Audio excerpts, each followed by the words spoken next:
You're listening to Dating After DV. Real stories, expert insights, and deep healing from women who've been there. Together, we're breaking the silence, naming the patterns, and rising from toxic to true love. You're not starting over, you're starting stronger. With me, your host, Christy. Today we have Nicole Cherie Hesse with us. Nicole, thank you so much for joining the project. I found Nicole through an online friend, Nicole's work and her full platform, which she'll say more about in a minute, but very, very grateful to have her with us on this project. So thankful to be here, Christy. I mean, in more ways than one. When you were telling me a little bit about this project, I mean, obviously this is something that's near and dear to my heart because I definitely live this story. I mean, right now you go and you Google my name and you're going to see Forbes featured millionaire. You're going to see all of these incredible stories about a bartender who got fired from 2 jobs and built a multi-million-dollar empire in a very short amount of time in the coaching space, helping and leading other people, into a place of success pattern. But that's not how my story started. And so, really being able to share that story here and obviously in hopes of it helping others is, very much a big part of my mission and why I have built the company that I have built. Because although I'm helping entrepreneurs, it turns out that people aren't just one thing, right? And so a lot of my clients have actually experienced some variation of abuse, whether that be in childhood or within relationships, or like most of us, both, right? And so really helping people to step out of those sabotage patterns and into their self-sovereignty is at the core what I really focus on in all of my programs. It just happens to be that when we do that, we make some money, right? And so we turn our lives around. But, ultimately, this is something that for me, shaped my entire identity and my entire story of, who I am and what I've created. And I can't wait to have you share a little bit more about where you are now. And you've spoken at length in your own podcast, which I've been following religiously for about a year. You've told your story many different times, many different ways, but would you give us a snippet, as much as you'd like to say, about what happened? So, I have a podcast that's called Real Unicorns Don't Wear Pants. It's not for the faint of heart. Let's start there. But that kind of chronicles a lot of my journey inside of entrepreneurship, but also kind of goes back into bartender land, where I got my start in, kind of making money and kicking ass and taking names. But I also discuss quite a bit of my relationship patterns. And so as a child, I grew up in a domestic violence household. My mom was very young. My mom had me when she was 19.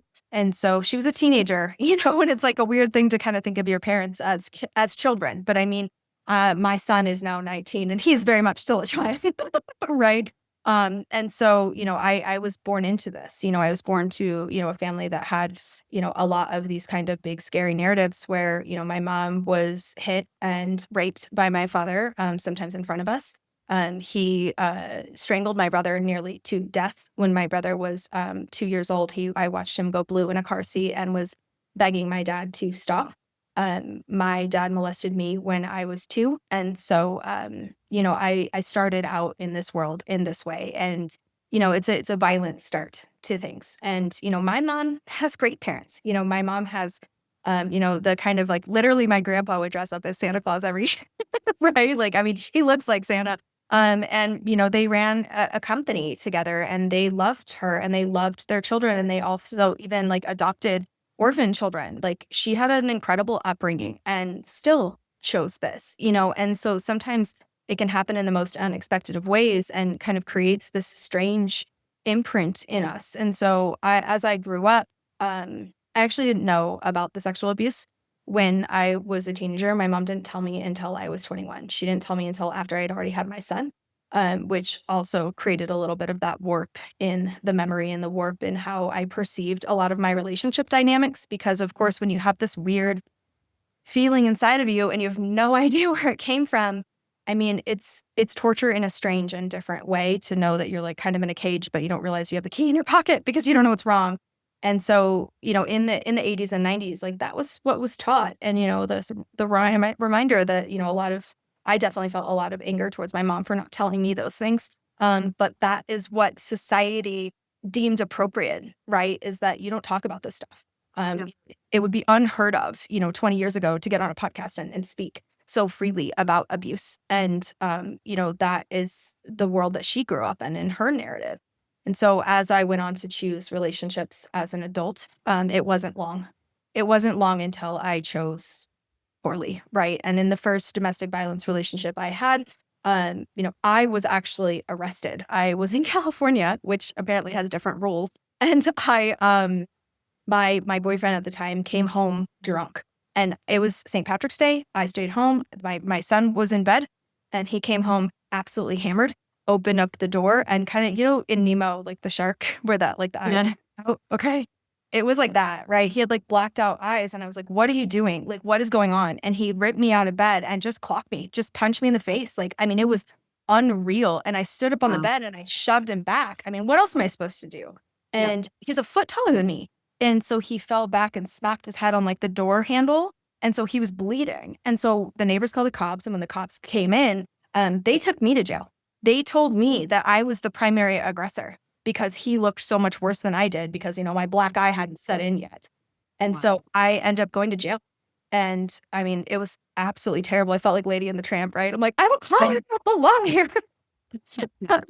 And, then that was something where like I didn't leave. I didn't leave, and it happened again. This time when we were on a cruise. And he, ended up breaking a glass on the ground. And in like those tiny little quarters, if you've ever been on a cruise, it's like sleeping in a coffin, right? It's like tiny. And so he had thrown a glass against the wall and broken it and then threw me into it. So I have scars all over my arms from being hacked up pretty good by that while he held me down and raped me on the cruise. And then he was arrested on that cruise. And I did leave after that, but it wasn't long, right? It wasn't long after that where I chose another abusive relationship. And this time it was much more severe. I mean, that already sounds pretty terrible, right? But the next one was, devastatingly severe. And I knew, Christy, like I knew he was bad news, and people told me, and I didn't listen. I thought I was special. I thought I was different. I thought he was changing for me. I watched Beauty and the Beast as a child, warped her brain.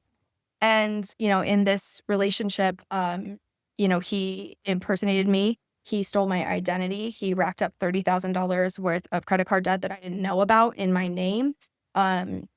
He would frequently use all sorts of crazy narcissistic control mechanisms to isolate me, to steal money from me. I mean, he took money from me left and right. In the beginning, I didn't really stop him because he paid me back, right? Like nobody gets punched in the face stay.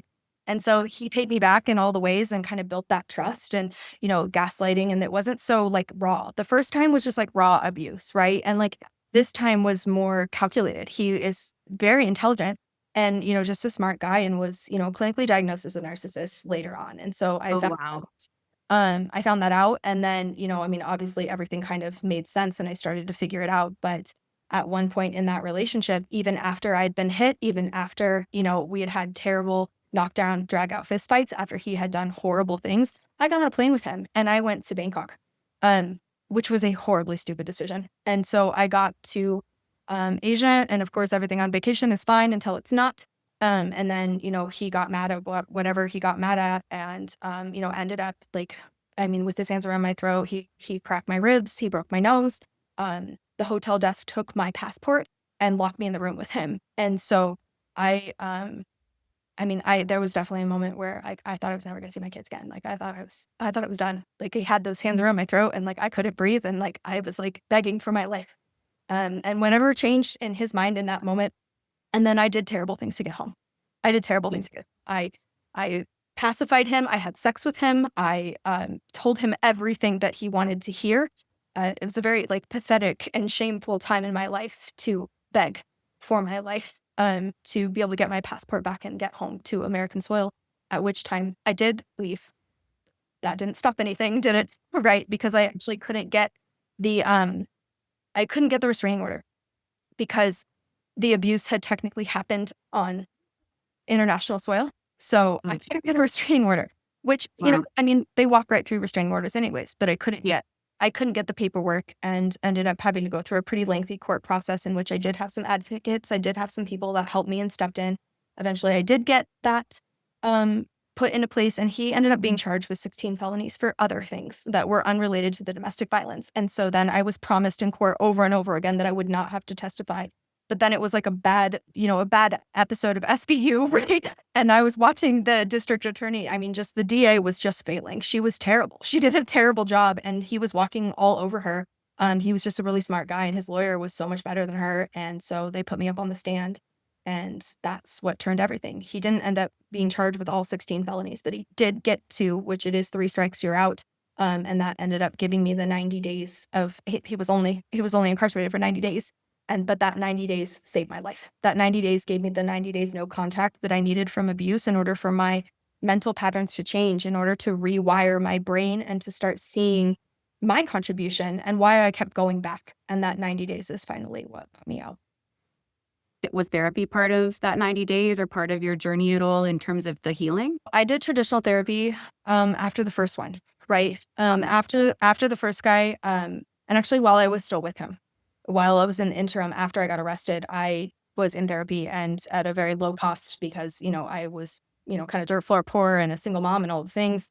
But I had an incredible therapist who absolutely like opened my mind to a completely different set of like rules and like the way I could be thinking and feeling about myself, because I used to like really kind of think that like that kind of love was exciting. Like I was Yeah. like, committed to that kind of excitement. And Yep. she helped me to rewire that. But in the 90 days following with this, I did not go to therapy. This is kind of when I made some really important shifts in my life and started like becoming a completely different person. I did that by myself. I kind of self-isolated and really started to change my belief patterns following this. What some of the work that you did that really had you make that gear shift? Well, I got on a plane and I went I went to Bali. And I mean, at that point, like I was a little bit gun shy when it came to international travel, because it Yeah. wasn't very lot further afterwards, right? It was probably like 4 or 5 months afterwards. And I actually got fired from both my bartender jobs in the same month, which was Oh, wild. geez. And that's kind of like, the catalyst story for my entire business is getting Yeah. fired. I quit drinking. And then I got fired 6 months after I quit drinking. And like, I mean, Chrissy, I did terrible things behind those bars when I was drinking, right? Like I was a good girl when I was sober. But the industry just kind of chewed me up and spit me out, right? And so I was devastated. I was panicking. I didn't know what to do. And my mom happened to be in Bali right at that moment. She was there for about a month. And I panicked. I called my mom and she said, Nicole, just get on the plane. So I went to Bali with her. And I had this really incredible experience with these women who helped me to what they call a sense lookups, basically like exercising a demon is what they were telling me. And like at the Oh, time, I really thought that that meant him. I yeah. thought that meant that person in my life and like ridding myself of him. But knowing what I know now, I know that absolutely the demon in this equation was my self-worth. And so I did some, exorcism kind of things to extract this worthlessness out of me, to be able to create the space for something higher and better. And I mean, it changed everything to have this kind of experience. And then, also, through the process of when I quit drinking, I developed a tool called the 7-layer transformation. And I didn't have a name for it back then, right? It was just a process that I would write out on a piece of paper that would help me to go from like really low, feeling terrible, suicidal thoughts to be able to just be okay.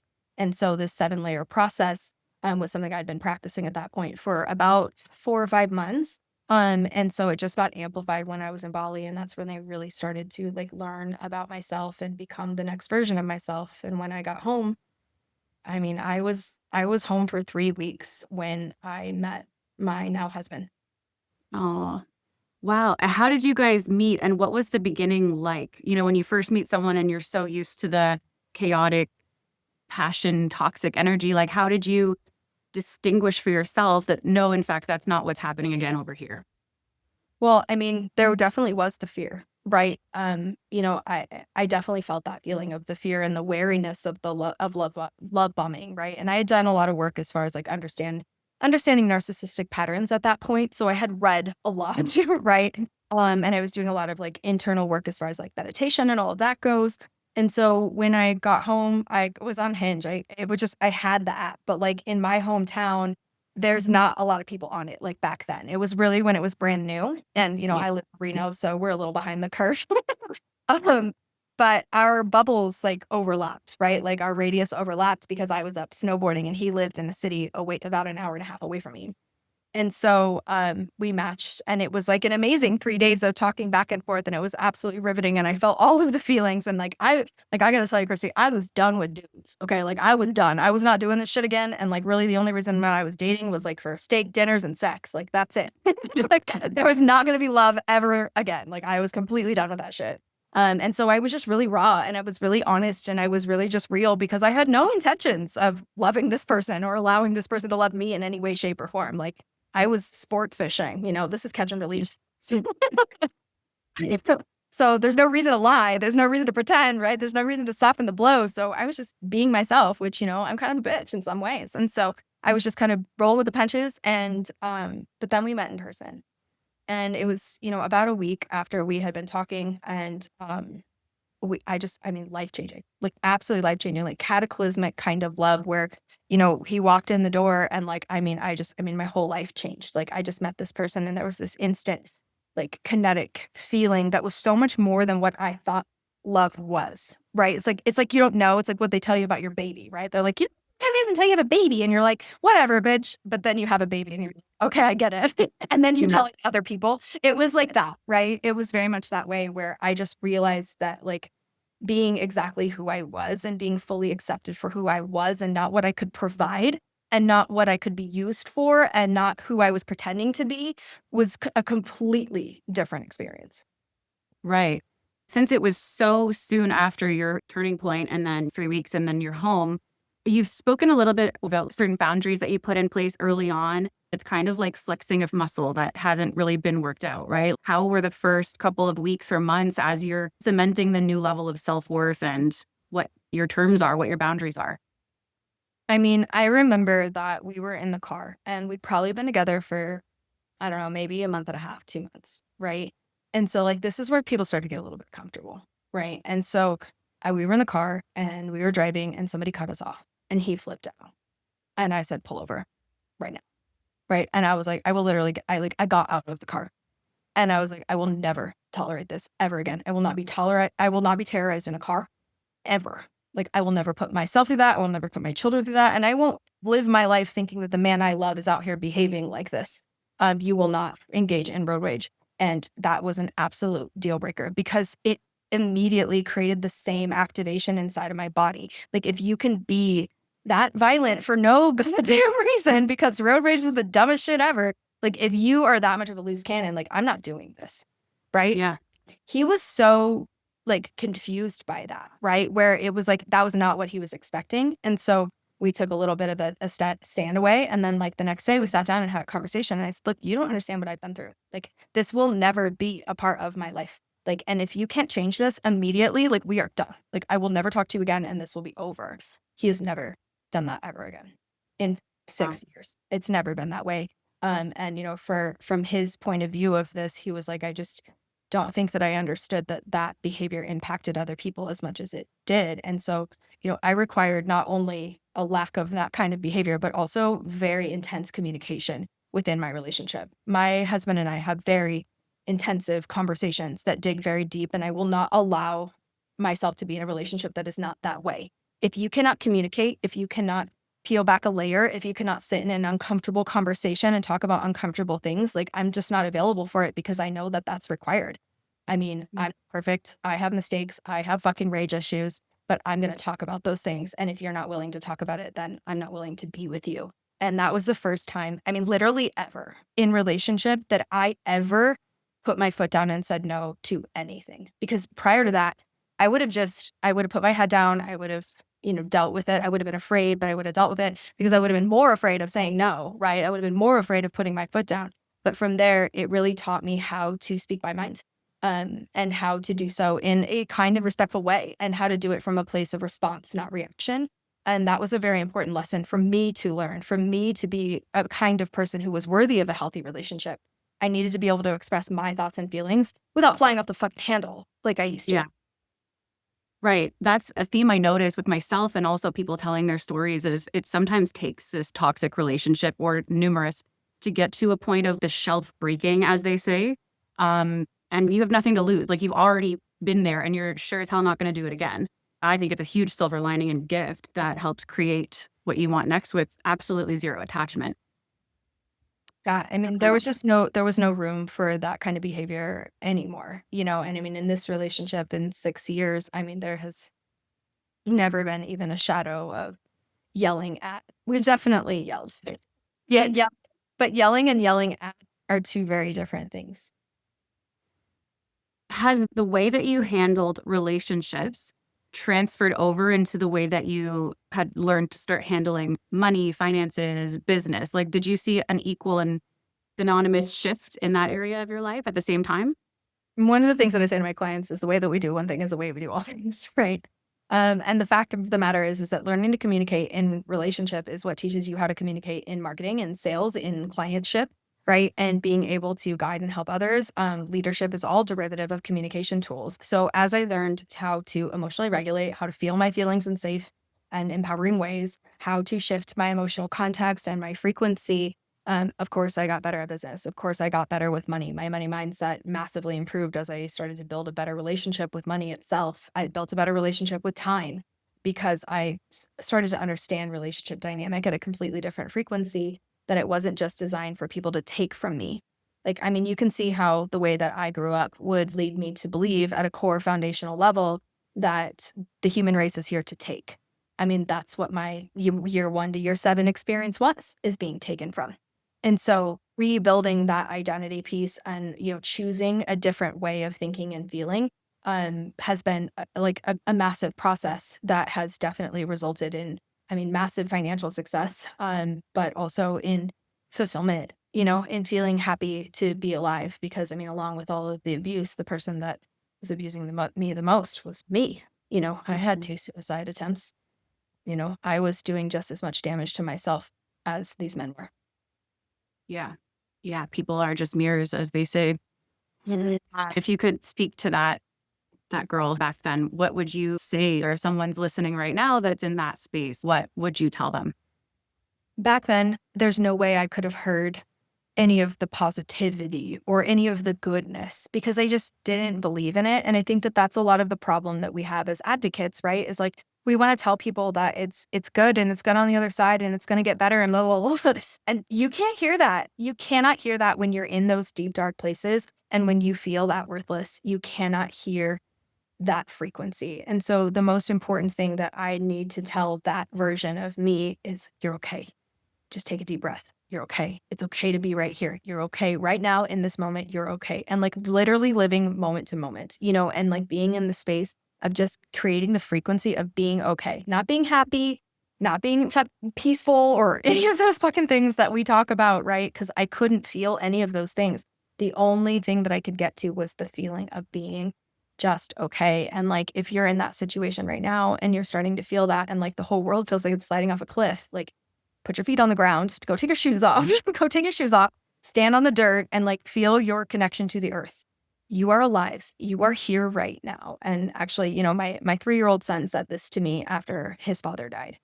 His father died of a heroin overdose and it was the first love of my life. And I was telling my 3-year-old, which was extremely difficult, you know, especially because I was 23 years old. And so I remember and I was kneeling down and I grabbed his little hands, you know, and I told him and I was like, you know, your dad took poison and it got into his body and it killed him and he is not coming back. And I'm crying, of course, right? And my little 3-year-old puts his little hands on my face, right? On his little chubby little hands on my cheek. And he says, Mama, don't cry. You're here Oh, and I'm here. my, Yeah, the wisest words from the mouth of babes, right? And that's really what you need to know. You're here, and a lot of people are not. A lot of people didn't survive it. A lot of people didn't get to the other side. You're here, so that what? What are you gonna do with the fact that you survived right now, that you're still breathing, that there are not a set of hands around your throat right now? You have a choice. And it's not an easy choice. It's not at all an easy choice. And you shouldn't make it alone. You should have help. You should ask for help. And I know that's hard too. But you are still alive. So you still have a chance to change this. You still have a chance to create an incredible life that maybe you don't believe in yet. But I promise you, as someone who did it, it's real. I'm living it every single day. yeah, beautifully. One distinction that I like that I've heard you make in your work as well is the distinction between victim and victimized. Yes, you're victimized, but you have a choice. Like you were saying, you can have power in this. I mean, the fact of the matter is that we don't always get to control what happens in our life in those moments because, of course, we can't control other people. But we did call in the experience. And that is something that is really tough. Taking radical responsibility for the fact that you make a choice like this and that you choose a partner like this, even that you choose a parent like this. And I know we tell the story that we didn't choose our parents, but are you sure about that? Because I'm not too sure. Like, I'm pretty sure we did. And so, that self-sovereignty comes in, and it's a beautiful gift to have radical responsibility for something. And so the first step in empowerment is responsibility to say, I did choose this. And so going through the identity pieces, yes, I was a victim. I was a victim of sexual assault when I was 2 years old, right? But I don't have to continue to identify as a victim, right? And a lot of us move into this frequency of survivor. That's what comes next, right? And we say, I am a survivor. But the fact of the matter is that survivor state was never meant to be something that lasted forever. You're not supposed to identify who you are based on someone who abused you. By calling yourself a survivor for an extended period of time, what you are doing is making your relevancy tethered to the person who hurt you. That is insane. That makes no sense. It was supposed to be a transfer of energy. You were supposed to go from victim into survivorship because you're supposed to survive. You're supposed to get out to the other side. But then what? You get to create the identity that comes after. So after survivor, we call this the so that what. Okay, you survived. So that what? So that you could go on and go back to a relationship like this? Like, no, right? You didn't survive so that you could pass this on to your kids and teach this to them? No, you survived so that what? You get to determine that next level of identity. I survived so that I could help other women to get beyond this. I survived so that I could go on and build a multi-7-figure business that's wildly successful. I survived so that I could create a happy, healthy relationship. I survived so that I could finally become the parent that I wanted to be. I survived so that I could become an author. I survived to create this next frequency. Why did you survive? And when you start asking yourself that question, why did I survive? So that what? You start attaching to a different result. And that's all the empowerment you'll ever need, is to know why you're still here and to choose the next round and the next round and the next rounds. The fact of the matter is, and nobody likes it when I say this, the past only exists in one place, and that is inside of your very imperfect memory. So you are the one creating the trauma, because trauma is not what happened to you. Trauma is the cycle that you repeat in your head over and over and over again, reliving an experience that is not currently happening. His hands are not around my throat right now, and I don't need to act as if they are. It's really powerful. I can see why people don't want to hear that. No, they don't. They don't like it. From what I've seen in your work, it's amazing what you do with business owners and coaches and everyone that work with you. I had no idea that you were this much of an advocate, actively working on things to make a difference in the community of people, whether they're survivors at this point or whether they're thriving, creating what's next. I'd love to hear more about the book that you are working on or finished. Or the book will be published on June 3rd, right? So it's already complete. It's finished. But it was a very challenging, right? And it's not an autobiography. It is, it's fiction, right? And so I wrote this fiction story that is it's 3 soul life journeys through 3 timelines. And so you're following this character narrative and building attachment to character as you normally do, right? But you're getting to kind of experience your relationship style through this. You're getting to experience how you fall in love and which characters you connect with and why will tell you a lot about yourself as the story unravels, right? It's a bit like taking one of those quizzes at the back of a Cosmo. Only a lot more tears, right? So go through this process of really understanding yourself at a different frequency from cover to cover. You become a completely different person through this journey that really chronicles a lot of the real life experiences that did happen for me inside of that domestic violence relationship. One of the characters is based on him.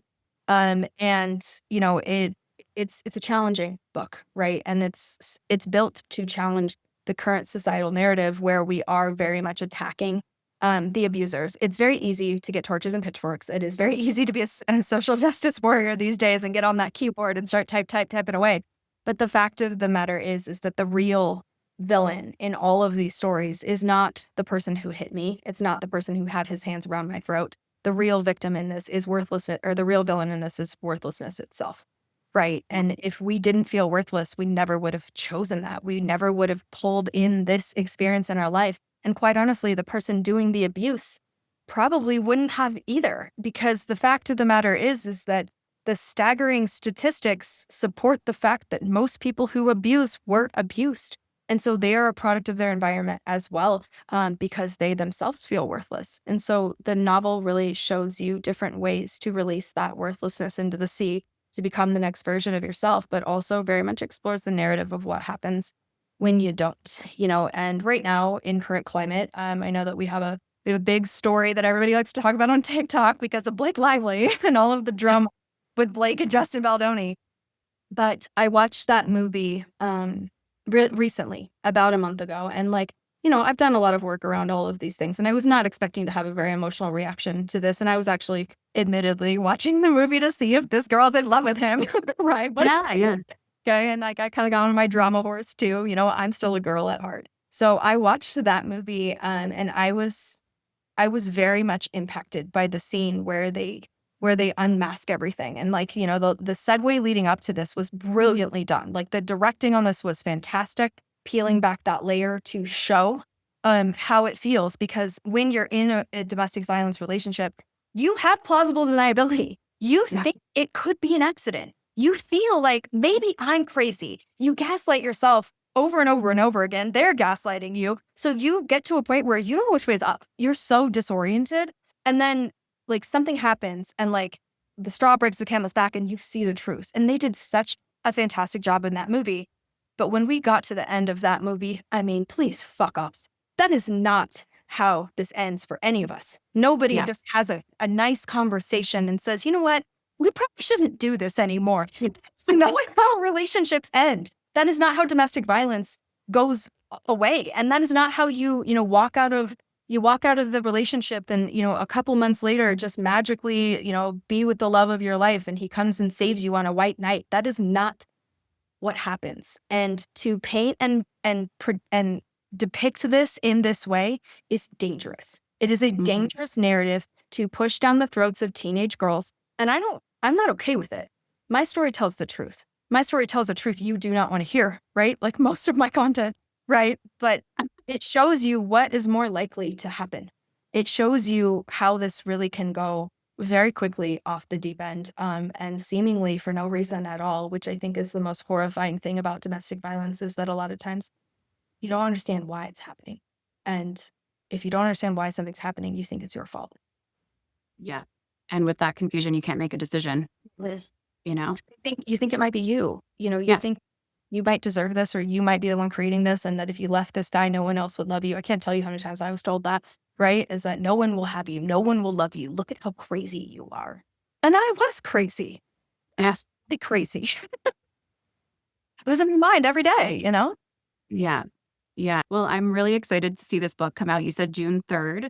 As an entrepreneur, a lot of entrepreneurs write business books. Why did you decide for this one to be fiction instead of nonfiction or an autobiography? I mean, the truth is, Christy, I started writing this book before I started my business, which is so weird in the timeline of things, right? It's almost like as if I built the business simply to support the book, and I just didn't know that. It's like the pieces shifted on the table, and it was like chess, not checkers, right? And it was like, no, checkmate. This is what you're supposed to be doing. And I didn't know that. And so now it's coming together. I've been writing the book for 5 years, which is crazy, right? But I'm not doing this publishing route. I went with a traditional publisher, which obviously changes the timeline of things. And so with that traditional publishing house, we're going through different steps and, really kind of setting up the social agenda pieces for this to be supported. I was never intended to write the biz book, because this was actually the project that spurred the entire success of the business. And what I can see in hindsight and looking back at that is that I now have this giant platform of, hundreds of thousands of people who know my story, who know my name, so that they can help me and be a part of that mission to get this book out to so many more people, to have so many more people read it, to be able to change the systemic belief patterns around worthlessness and to shift the way that society currently views and treats domestic violence. One of the things that is so devastating about the world that we live in is that there's a lot of funding for after the fact, right? For after you've already been beat to a pulp, after your life has already been torn to shreds. But there, just like in cancer research, there is very little funding going towards preventative measures. And so when I got to a point with the book where I realized that I was actually going to publish this damn thing and get it over the finish line, of course, I don't care about the money because, I've made millions in my other business. I don't need this book for money reasons like a lot of authors do. And so I started immediately searching of like, what am I going to do with the money from this? What am I going to do with the proceeds from this book? Because it's such a big mission. I want it to do something good. And so I started kind of shopping around and actually through a friend of a friend, because that's the way it always works, right? Is that you get the right introduction at the right time. This life is happening for us. I talked to this woman who is the CEO of Weave, which is a local-based charity that helps survivors of domestic violence in Sacramento. And we just hit it off. When you just meet someone and you're like, what have you done my whole life? Right? Like, it was just such a kinetic kind of feeling. And I was like, oh my God, I love this woman. But she told me, and I was like, look, I don't know what I'm doing. Please help me. Like, I'm going to have money and I don't know what to do with it. And so be an adult. I'm a child. Help me. And she was like, Nicole, there's a lot of money in fact. But what we're working on is a different project that's actually nationwide, and it's a preventative app. And so this app is designed, it's called Real Talk, and it's designed for preteen, right? So when your kids are 10-ish, 12-ish, you sign up for this app. And so you have the app on your phone and they have the app on their phone. And the app suggests challenging questions to have conversations about so that you start understanding the dynamic of healthy relationship when you are much younger. We start talking about challenging concepts, and it's not just, rooted in like sex. It's, it's love. And what was your first love like? And what was it like for you to have your first crush? And so these kids are able to ask their parents these more challenging based questions that open up the door for real communication and real relationship. Because the fact of the matter is that, a lot of us can't talk to our parents. A lot of us grew up in a household where that wasn't okay. A lot of us have parents that just didn't know how to talk to us, right? Teenagers are like a different species. And so, I have a 14-year-old daughter, and this was something that for me, I was like, I can really see the benefit of this, for her and her friends. Like, her friends, I kind of like run, I just have like a house that is filled. I have 3 teenagers in the other room right now. Like, there's just kids that live at my house. them, I feed them, I take care of them. They come over in the middle of the night. I don't even know what's going on, right? It's like an apartment complex here. Because I'm just an open door policy with teenagers. I've always been really good with teens. Admittedly, honestly, I wasn't the best mom when they were little kids. I really wasn't.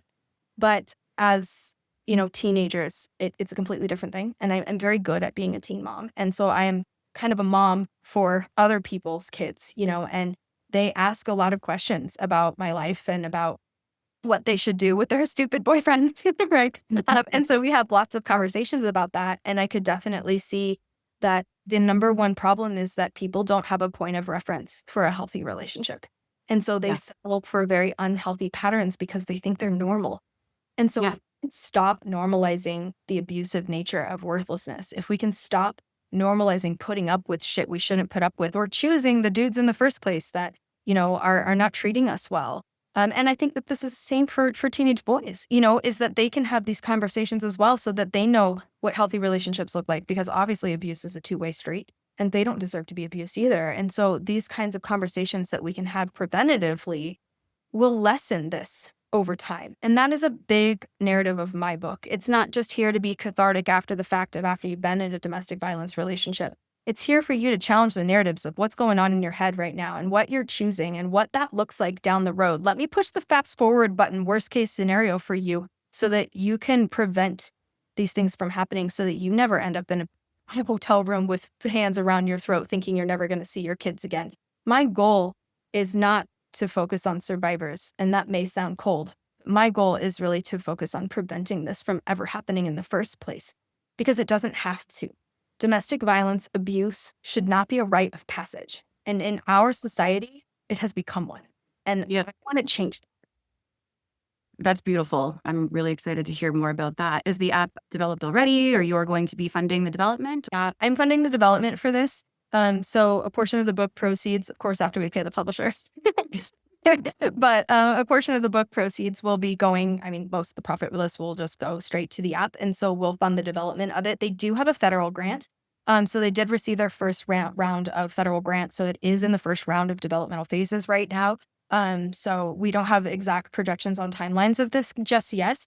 But hopefully pretty soon we'll at least have the beta round, because that's kind of how apps work, right? It's like kind of get the foundational pieces in place and then reflect and refine to improve the user experience along the way. So we will continue to, fund that over time so that we can get it into more communities, we can get it more nationwide spread, and so that we can also, improve the user experience so that kids are more likely to use it, since, we need the apps to be perfect for the teenagers to get on board with them.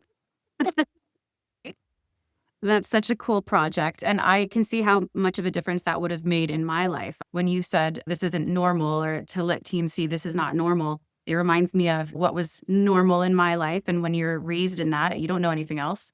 And then how that had me choose relationships based on it being the completely opposite. Like, oh my gosh, instead of one of my parents icing me out or giving me the silent treatment and I have to guess why they're upset, I am so enamored with this person who's screaming his face off at me because I know why he's upset, right? And so, yeah, it can either be like that it's normal, or it's like the complete opposite of what I hated. And that would have been such a game changer for me. So hats off to you. That's an awesome project.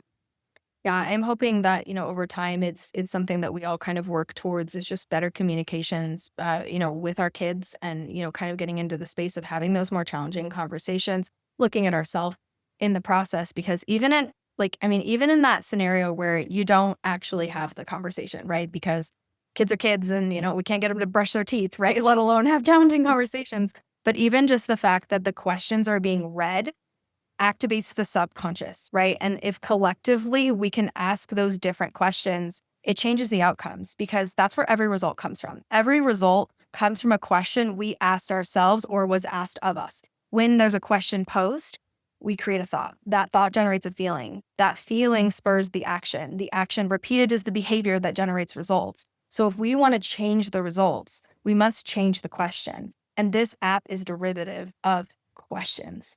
And questions are the most powerful tool we have for transformation. Yeah. One last question. How can you foster self-worth in children so that we turn this whole thing on its head even sooner?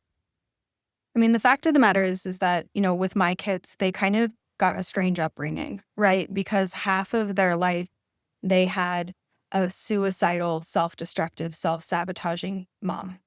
And the other half of their life, they had someone who was working on this every single day and creating massive amounts of self-awareness, not only for herself, but for everybody around her and for thousands of clients. I mean, it's a very strange, line in the sand, I mean, imagine that, all of a sudden your life flips on its head. You're kind of living in this, tiny little house, dirt floor poor, and, barely making it by. And then all of a sudden your mom is a multimillionaire. I mean, it's kind of weird. And my kids are 19 and 14. So, minus 5 years, that's really where this all kind of spurred. And so, my son was 13, 14 during that time of the transition. And, my daughter was 9. And so it's kind of a crazy time to look at that. And I don't pretend to be an expert in parenting in any way, shape, or form. I think we're all doing the best we can. It's challenging. And so I don't go around touting that, but I can tell you that the biggest difference in my parenting style from then and now is how I treat myself in front of my children, but also how I treat myself in general, is that your kids notice how you treat yourself. It's almost like they can hear your thoughts. They're creepy little animals. And so they can see your thought patterns on your face. They can feel it in your vibration. They were in your womb. They know you, whether you like to admit that or not. They can feel those things. And so changing your internal dialogue impacts the frequency at which you show up as a parent. We have a heart beating in our chest, right? And so if you think about that electromagnetic heart, right, it's actually casting a 27-foot radius at all times. And for most of us, that's, within the proximity of our family. So our family is being influenced by our feelings at all times, whether we acknowledge that or not. They feel how we feel. They feel impacted by how we feel. And so changing your physiological state of being and increasing your self-awareness and going through that journey from self-sabotage into self-sovereignty yourself is modeling for them, but it's also energetically impacting for them. So there's 6 steps in this, right? Is that we're in a self-sabotage pattern, okay? And that could be anything. It could be the fact that you eat bonbons every night before bed. That is self-sabotage. Don't do it, right? So it could be, it could be drinking, it could be yelling, whatever it is. From that self-sabotage pattern, we create awareness. We realize, oh, I'm in self-sabotage. And what self-sabotage means is that you're aware that you're doing something that you shouldn't be doing. Okay. It is a self-sabotage pattern the second you become aware. Like the second you smoked your first cigarette, you knew that was self-sabotage because you know you're not supposed to smoke. You know that's not good for you. Okay. So that self-sabotage pattern comes in, you create the awareness. Once we have the awareness, we start to soothe because we start to understand that self-sabotage is a solution. You smoked to escape. You drank to escape. You bonbon to escape. You're avoiding something. So it is a solution. And so we learn how to self-soothe in a different way. Once we learn how to self-soothe, then we really get self-aware. And the self-validation comes in and we start to feel self-worth, right? So we go from self-sabotage into self-soothing, into the self-awareness, right? And then from self-awareness, we create validation that turns into self-worth. And from that self-worth, we start becoming the people who do what we say we're going to do. And when you do what you say you're going to do, you build self-assurance. And that self-assurance means that you trust yourself. And when you start to trust yourself and you take radical responsibility for all the results you've created in your life, this is when you activate the frequency of self-sovereignty. And so if you as a parent, and really just you as a damn person, can start practicing going from self-sabotage to self-sovereignty, and you do this consistently with every self-sabotage pattern that you have, your children will learn that, right? You will model this for them. And then also it's kind of going through the awareness points and watching them. If they're doing something, maybe they're misbehaving at school. Can you identify where they are in that path and then help them to move to the next rung? If they're self-sabotaging, it's understanding that they don't need to be taught a lesson. They are teaching themselves a fucking lesson. You don't need to teach them a lesson today. You need to help them to learn how to self-soothe. And in order to do that, you have to know what's wrong.